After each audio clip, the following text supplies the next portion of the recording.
हमारी कॉप संस्था महिलाओं के लिए भी काम करती है, उनके एम्पावरमेंट के लिए, उनके विकास के लिए भी काम करते हैं। मुंबई से लेके पुणे तक अभी तक उन्होंने बहुत सारा हमने काम किया है।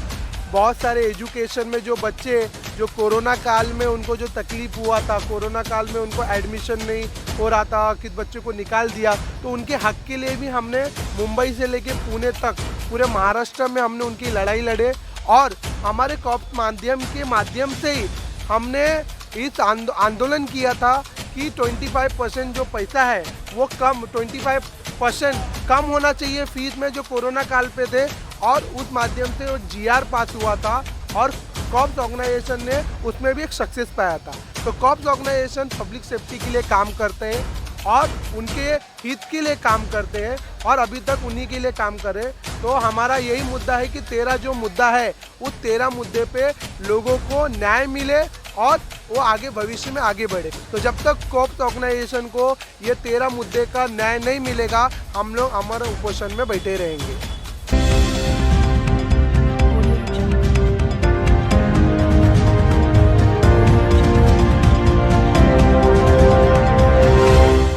स्वागत आहे आपलं महाराष्ट्र बंधूमध्ये. मी आहे पूर्वा शिंदे आणि आज आपण आलो आहे आझाद मैदानमध्ये आणि तुम्ही पाहू शकता माझ्या पाठीमागे कॉप्सचं एक पोस्टर लागलेलं आहे.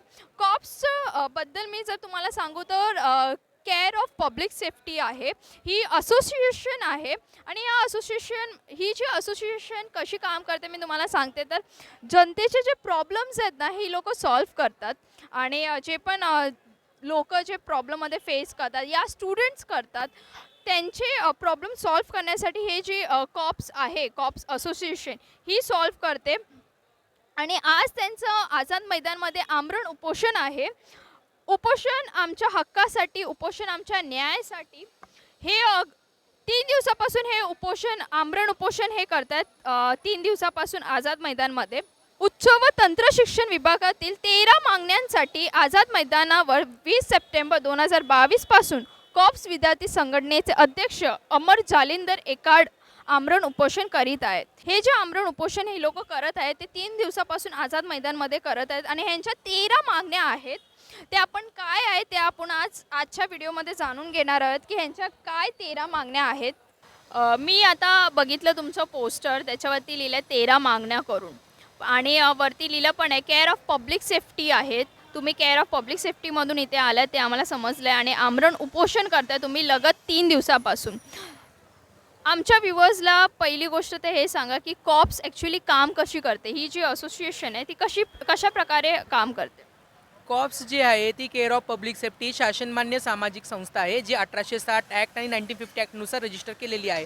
त्याच्यामध्ये डॉमेस्टिक व्हायलन्स आहे, ड्रग्ज, त्यानंतरनं एज्युकेशन, एन्व्हायरमेंट अशा महत्त्वाच्या विषयावर आम्ही काम करतो. अनेक लोकांना आम्ही न्याय मिळवून दिलेला आहे. विविध वृत्तपत्रांमध्ये आणि टी व्ही चॅनलसुद्धा आम्ही केलेल्या कामांच्या बातम्या आलेल्या आहेत.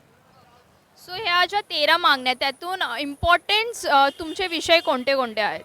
सर्वात महत्त्वाचा विषय असा आहे की 50 वर्ष झालं गरीब मुलांसाठी पुण्यामध्ये आणि मुंबईमध्ये हॉस्टेल बांधलेलं नाही आहे. तो एक महत्त्वाचा विषय आमच्यासाठी आहे. आणि दुसरा विषय असा आहे की इथले डॉक्टर उर्मिला पर्ळीकर मॅडम ज्या आधीच्या प्राचार्या होत्या शासकीय अध्यापक महाविद्यालयाच्या, तर ते आदिवासी विद्यार्थ्यांना असे बोलायचे की तुम आदिवासी हो, तुम मेरे से डिस्टेंस मेंटेन रखने का, ऐसा उन्होंने बातचीत किया था. तो उनके ऊपर एट्रोसिटी का एक्ट अंतर्गत हमने आज़ाद मैदान में गुना रजिस्टर किया है. उसके बाद कुछ एक्शन हुआ था, आप लोगों ने कुछ कंप्लेंट वगैरह किया था उस. हमने कंप्लेंट वगैरह किया था लेकिन एक्शन कुछ भी नहीं हुआ. इसलिए हमने 25 अगस्त से लेकर 35 अगस्त 6 दिन का हमने अनशन किया था. तो मैम का ट्रांसफ़र का फाइल सीएम को भेजा है. अभी सीएम का साइन होने के बाद मैडम का ट्रांसफ़र ऑर्डर निकलने वाला है. तुषार नाईक नवरे, मी कोल्हापूरवरून आलो आहे आणि माझे वडील कोल्हापूरमधील एक शासकीय कॉलेज आहे, महाविद्यालय आहे, राजाराम कॉलेज, खूप प्रतिष्ठित आहे. त्या महाविद्यालयामध्ये मेकॅनिक फॉर फिजिक्स या पदावरती कार्यरत आहेत 1994 पासून.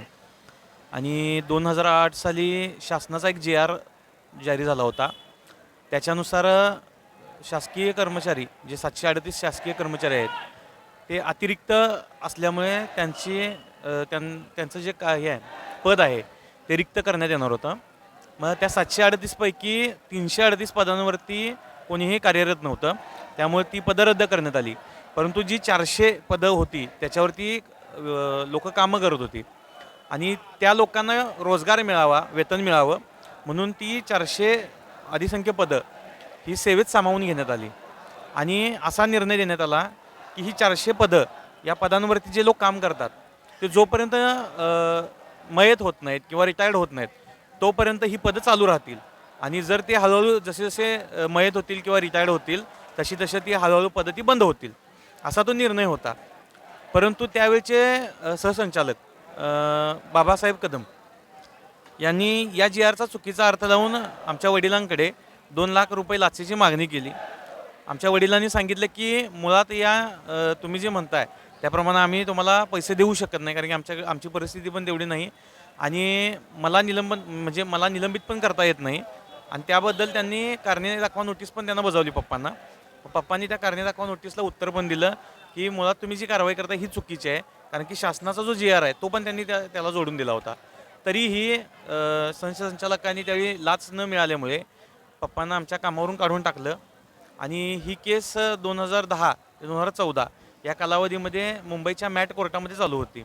आणि शासनाने न्यायालयाने 2014 साली आमच्या बाजूने निकाल दिला आणि तो जो जी आर आहे त्या जी आरचा चुकीचा अर्थ लावून कसं पप्पांना निलंबित केलं हे पण कोर्टाने त्यामध्ये नमूद केलं होतं.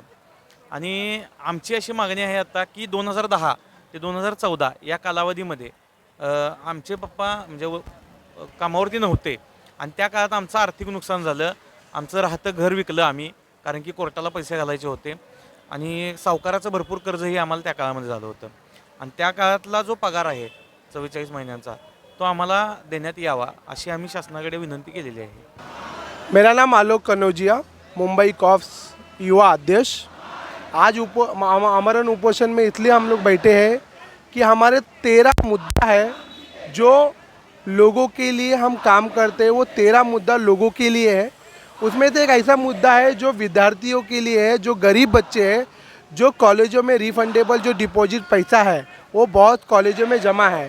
तो हमने ये विषय उद्देश्य जब मुख्यमंत्री जब वो एजुकेशन मिनिस्टर थे तो उसके लिए हमने ये जो रकम जो जमा है इसके लिए हमने उनको कहा था कि जो 30% जो पैसा है वो जो बैकग्राउंड जो क्लास के जो बच्चे हैं वो गरीब बच्चे उनके ऊपर खर्चा किया जाए. ये हमारी उनके तरफ मांगनी थी. आज भी जो ये सरकार है उसमें हमारी ये मांगनी है कि ये जो 30% जो पैसा है वो गरीब बच्चों के ऊपर खर्चा किया जाए और उनको अच्छा बेटर एजुकेशन दिया जाए और उनका उससे उनका भविष्य आगे बढ़े. इसके लिए मैं ये सरकार से और ये जो महाराष्ट्र बंधु न्यूज़ माध्यम से मैं निवेदन करता हूं कि तो हमारी मांगनी है, हमारे कॉप संस्था की ये मांगनी है कि लोगों के हित के लिए जो हम काम कर रहे हैं ये पूरी मांगनी पूरा होना चाहिए.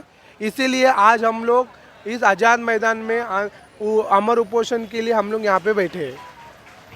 की मीटिंग चंद्रकांत पाटिल से भी हुई थी, तो क्या कहा उन्होंने, क्या बात हुई थी? चंद्रकांत पाटिल जी से हमारी जो मीटिंग हुई थी उन्होंने कहा था कि जो उच्च शिक्षण संचालक है डॉक्टर धनराज माने उनका मेडिकल चेकअप होने वाला है. तो 19 को उनका मेडिकल चेकअप जे हॉस्पिटल में हुआ है. अभी धनराज माने सर के कंट्रोल में 3141 कॉलेजेस है और ऑल नॉन एग्रीकल्चर यूनिवर्सिटी उनके कंट्रोल में है. 40 लाख स्टूडेंट के वो हेड है. तो हमारा डिमांड यही था कि उनको आँख से दिख नहीं रहा है बराबर, उनका मेडिकल रिपोर्ट आने के अगर वो अनफिट होते तो उनको जॉब से निकाल दिया जाए. ये हमारा डिमांड था. दूसरा डिमांड था कि जो प्रिंसिपल है डॉक्टर उर्मिला पर्रिकर जो आदिवासी बच्चों को वो बोल रही थी तो उनका जो ट्रांसफ़र का जो फाइल है उसके ऊपर अभी तक सीएम ने साइन नहीं किया. ये 2 मुद्दे हमारे उस विषय में थे. और 1-2 दिन के बाद हमारा मुख्यमंत्री के साथ भी मीटिंग है जिसमें ये 13 मुद्दे पे उनके साथ चर्चा करने वाले. हमारी कॉप संस्था महिलाओं के लिए भी काम करती है, उनके एम्पावरमेंट के लिए, उनके विकास के लिए भी काम करते हैं. मुंबई से लेके पुणे तक अभी तक उन्होंने बहुत सारा हमने काम किया है. बहुत सारे एजुकेशन में जो बच्चे जो कोरोना काल में उनको जो तकलीफ़ हुआ था, कोरोना काल में उनको एडमिशन नहीं हो रहा था, किस बच्चों को निकाल दिया, तो उनके हक के लिए भी हमने मुंबई से लेके पुणे तक पूरे महाराष्ट्र में हमने उनकी लड़ाई लड़े. और हमारे कॉप माध्यम से ही हमने इस आंदोलन किया था कि 25% जो पैसा है वो 25% कम होना चाहिए फीस में जो कोरोना काल पे थे. और उस माध्यम से वो GR पास हुआ था और कॉप्स ऑर्गेनाइजेशन ने उसमें भी एक सक्सेस पाया था। तो कॉप्स ऑर्गेनाइजेशन पब्लिक सेफ्टी के लिए काम करते हैं और उनके हित के लिए काम करते हैं और अभी तक उन्हीं के लिए काम कर रहे हैं। तो हमारा यही मुद्दा है कि 13 जो मुद्दा है उस 13 मुद्दे पे लोगों को न्याय मिले और वो आगे भविष्य में आगे बढ़े। तो जब तक कॉप्स ऑर्गेनाइजेशन को ये 13 मुद्दे का न्याय नहीं मिलेगा हम लोग हमारे उपोषण में बैठे रहेंगे। कॉप्स एसोसिएशन काफ़ी सारे विषय पे बात की है उन्होंने आज हमारे साथ और वो काफ़ी सारे विषय पे वो काम भी करती है। अगर आपको ये वीडियो अच्छी लगी तो लाइक शेयर कमेंट ज़रूर करना और ऐसे ही बने रहिए महाराष्ट्र बंधु के साथ।